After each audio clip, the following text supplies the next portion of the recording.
told you, as you can tell, I'll even come a little closer, you can see how demonic, how this is how they truly see. Upside down, you can see these horrible serpent faces. They just out there barefooted, soaking in all the Ley-Line energy juice. What's good, everybody? Welcome back. In today's video, we're going to be diving into all types of mysterious and strange TikToks nobody can explain. Hit that like and subscribe button as we dive into these videos and try to make sense of all this madness. We have a mysterious fountain inside a hidden temple. அதான் பார்த்தா அதை எடுத்துட்டேன். இதில் அண்டர்கிரவுண்டில் நிறைய சின்ன சின்ன இடத்துல tunnel இருக்குது. அந்த தண்ணி ஃபுல்லாக நிரம்பியிருக்கு.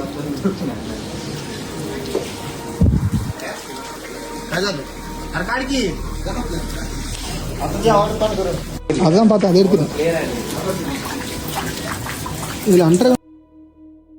Wow, it's almost like it's a entrance to an underwater cave, you know, like this is where your adventure begins. Start the level. நிறைய சின்ன சின்ன இடத்துல டனல் இருக்குது. அந்த தண்ணி ஃபுல்லாக நிரம்பியிருக்கு. Oh, yeah. And look at this temple, the artwork. They just out there barefooted, soaking in all the Ley-Line energy juice. Speaking about Ley-Line energy juice, check out this. You guys, this is huge. Not only have scientists found a way to destroy forever chemicals with plasma, I'm about to tell you how it is connected to a secret, anonymous painting from the 1500s called the Unicorn Tapestries, and what it actually has to do with the fact that you can do this with your energy field. Okay, to start with the science, forever chemicals. These are all over like a virus poisoning the earth. You can find them in household items, kitchen products, food packaging. It's even now in breast milk and blood. Man-made synthetic substances that we have corrupted the earth with. And because they have very strong carbon-fluorine bonds, they are hard to break down and they can cause. Now, what they are doing with plasma is something called cold plasma and cavitation. They're using plasmoids. And they use these plasmas, which has a natural property that breaks down these pollutants. Think of it like the Holy Grail. They put it in a plasma and the plasma is able to somehow break it down. And it doesn't require any added chemicals or catalysts. They're cleaning contaminated water. Now here's where the Unicorn Tapestry comes in. These came around in the 1500s and show the mystical rebirth of the unicorn. In it, there is a unicorn that is cleansing the water with its horn, which is an upside down vortex. What is plasma doing? It is using this horn to clean the water. This also looks very similar to a yin-yang. All of these ancient symbols are pointing to the magic of plasma and what it naturally does. The interesting thing about plasma or the unicorn is it only reveals its true magic to a pure virgin. But a virgin is actually someone who is not owned by anyone and who is full of potential. You're still allowed to make mistakes. I'm an ex-drug addict. And with this state of mind, it is called negative capability of being able to hold the tension between two opposites and being open without being attached to outcomes. We can actually call this plasma in to heal ourselves. Let me explain. Right now, they're capturing this plasma and using it in science. The unicorn doesn't love being captured. And for the first time, this cold plasma way of science, companies like Ramir are doing, where they're using plasma in something called reformation to transmute bad, like methane into something graphene and free hydrogen energy to help the world. This is a positive use of the unicorn showing its magic because we're learning to work with her naturally in hot fusion and fission. We're trapping her. And you have a bioplasma field. You have a plasmoid around yourself. This is your energy field made of a subtle plasma. Think of an ether like plasma or like the fifth element. It is a finer plasma than the plasma they're using in science. It's energetic. And this field works the same way as that plasma. Would be even cooler if it was an actual vortex right where the unicorn put its horn at, but it looks like it's just aiming at it. But I guess the horn could be the spiral? I don't know. Drop your thoughts in the comments below. What do you think about this theory? If you thought that last theory was wild, wait till you hear this one. What if the forbidden fruit Adam and Eve ate was never an apple, but a mushroom? Because hidden inside a 900-year-old church is an ancient painting that appears to show exactly that. The artwork depicts the story of Adam and Eve in the Garden of Eden, but instead of an apple tree standing between them is what appears to be a giant mushroom. And here's where the mystery begins. The Bible never actually says the forbidden fruit was an apple. It simply describes fruit from the tree of the knowledge of good and evil. So why did the apple become the story everyone knows today? Some researchers have proposed a much stranger theory, that the forbidden fruit may have represented a psychoactive mushroom, and that eating it symbolized gaining forbidden knowledge through an altered state of consciousness.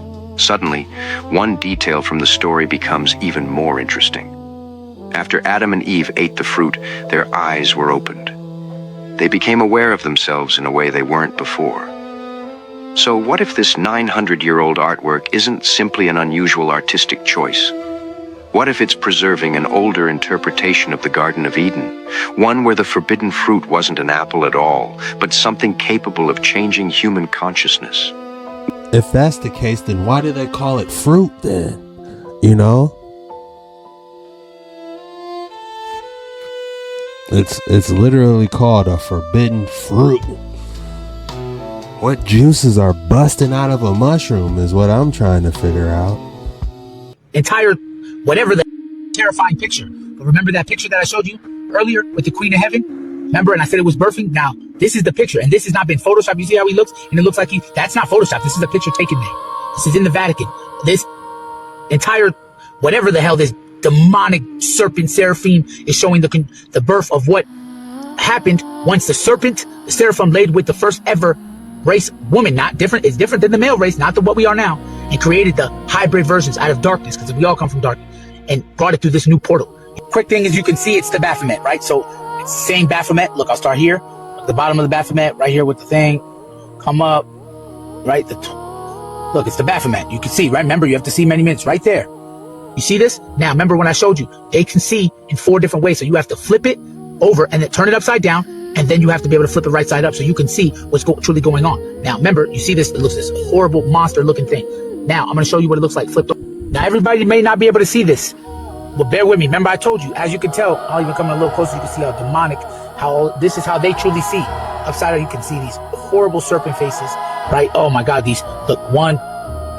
Look, it looks like that thing off the queen monster on Alien, like the mother alien. You know, man, you can see the face, the nostrils, the 2 fangs out on the left side. You can see the horns and ears. 2, 3 faces, right? If you look up here, you can see the Queen of Heaven. But what I really, really want to show you is this. The Queen of Heaven? What is he talking about? Remember, it's this being is being birthed. It's being birthed through this process. Look at this. Look at what this is making. It's making this strand DNA. Remember the ribbons I showed you? Boom, coming up here, right here. And it's also making the sigil. And I'm going to show you what sigil I'm talking about. It's making that same sigil I showed you earlier, the W. This exact sigil. Can you see it? It's right there. Look. Remember the W? Look at it. Try to come over here so y'all can see it. See the W, right? Same 3-strand DNA right here. After protein, the SRC. This is the protein in us. This is the Seraphim DNA. Look at what it's created in. Look at the way the spiraling turns for the DNA. Did he say Seraphim DNA? What? What is that? Is it the Baphomet? Look at the Baphomet flipped. This baby would be birthed this way. See? Same W. Terrifying picture. These are different beings that once lived on the planet. Figure 5. The Blemmyes. The Blemmyes were written in sources from 7th century BC to 8th century AD. By the late 4th century, they have established a kingdom in Nubia, with inscriptions at the Temple of Isis providing insights on the state's structure. This happened. All of these old paintings and pictures that were made of the Blemmyes, it happened, and they had these pictures because they existed. I have to say it all the time. The truth is stranger than fiction. See, They made us believe that everything was folklore, everything is myths, mythology. When in fact, most of these creatures and things we see, old paintings, petroglyphs, hieroglyphics, all of those things happened, and all of these things existed on this planet. Something did indeed happen and wiped a bunch of these people away. Or maybe they're living somewhere else. We just don't have pictures and all of these things set in stone if it didn't exist, if it didn't happen. See, now, how we are living now, straight out of Attack on Titan, man. How terrifying is this beast with no head running after you, trying to eat you? And it's a giant, 20 foot tall. Man. We don't see these things anymore. There's a reason for that. But if we did come across creatures or people who look like this, I'm very sure that it would be diarrhea everywhere, because everyone will have diarrhea if they came across something that looked like that. I mean, we have paintings, pictures, drawings, but not just that, figures like this right here. That's right. If this didn't exist and it was just folklore, we wouldn't have this, nor any of the other pictures I've shown you.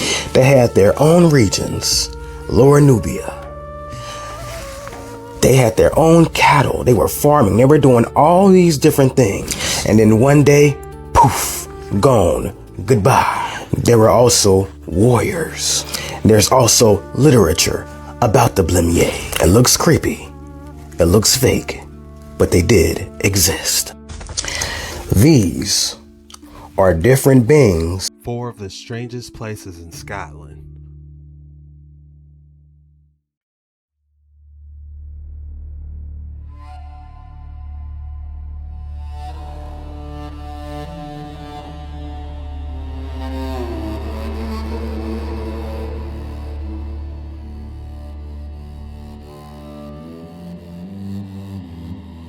Man, how amazing is Scotland? That's one place I always want to visit and just check out all the different castles and mysterious looking fairy tale enchanted forests. Look at this. Talk about going on an adventure. How is this possible? I found the signs of the Templar Knights in Egypt. This is strange. There is the sign of the Knights Templar on these columns, granite columns, right by the pyramid on this mysterious island.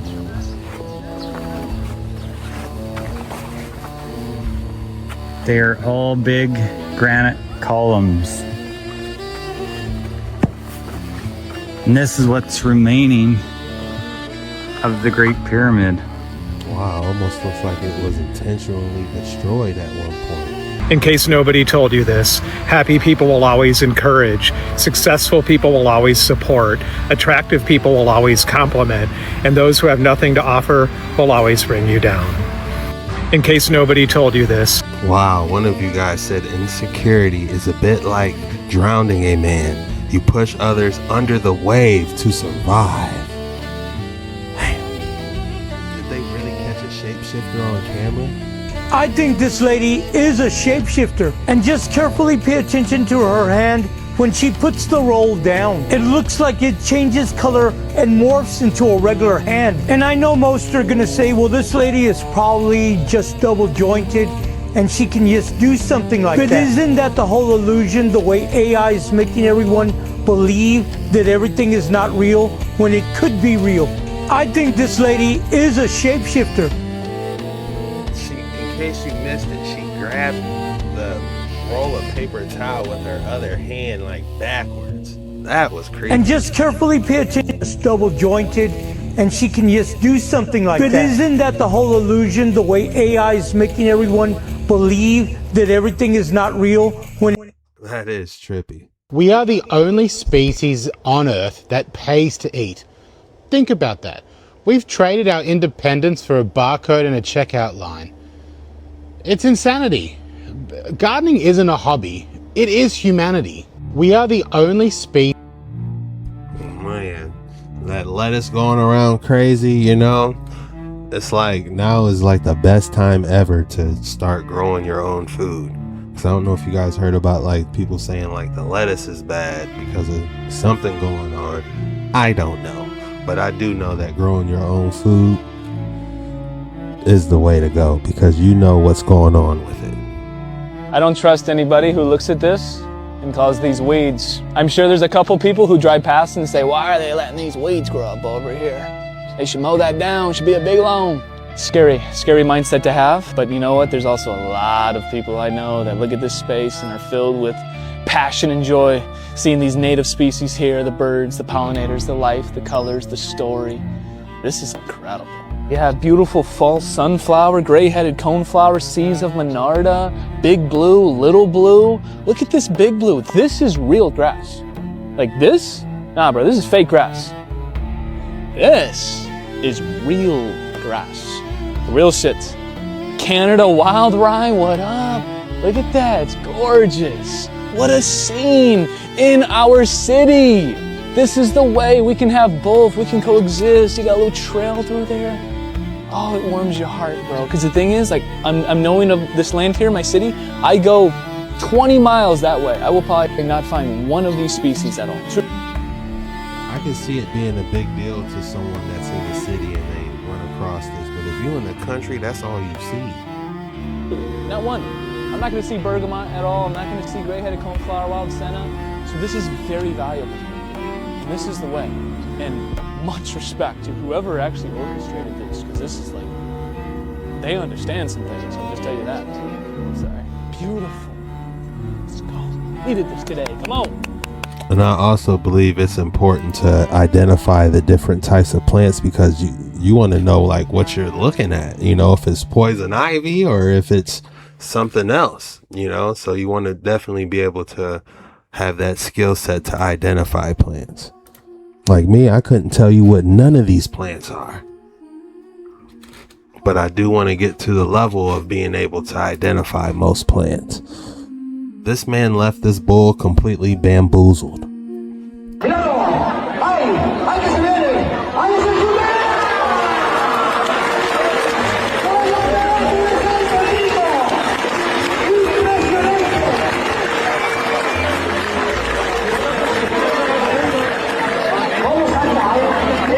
That bull said, I'm not even mad. That was clean. Wow. It's that time of the day again. If you thought I wasn't going to hit you with another excellent specimen of the day, think again. Elysian.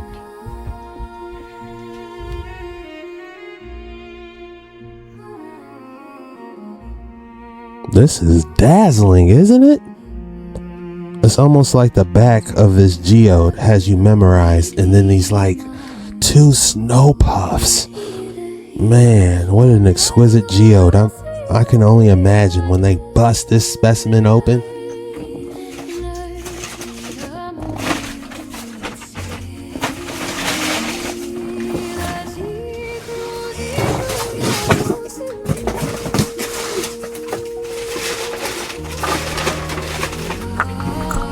I can only imagine when they bust that specimen open. And all that crazy stuff in the inside started dazzling. I know, right? But this is the specimen of the day. We gotta give this a rating and a name if you're new around here. The rating I'm gonna give this: yellow, spherical, calcite and sugar quartz coexist in the cave filled with stars, originating from Zhangjiang, China. Man, I'm gonna give this a 9.2, and I'm gonna call this the Starry Night with the 2 moon dragon eggs. 9.2 Starry Night with the 2 moon dragon eggs. ascended. Man, that's all we got for today's video. If you enjoyed this one, be sure to hit that like and subscribe button and drop the code word in the comments below. Today's code word is adventure. Go ahead and drop adventure in the comments below. When you do that, that lets me know you're a real one. You made it all the way through the end of the video and you really rock with your boy. And I just want to say what a privilege it is, and I'm very grateful to be able to do this and talk to you guys. I honestly feel like this is my main source of communication, where I can actually talk to people about this type of stuff that interests me. And you know, I just actually love to do deep dives on this. You know, I did this before I was even on YouTube, but let me go ahead and chop this up and get back to you guys so we can work on going live on Jet Ski Chuck soon, y'all. I'm trying, but I'm gonna see you soon.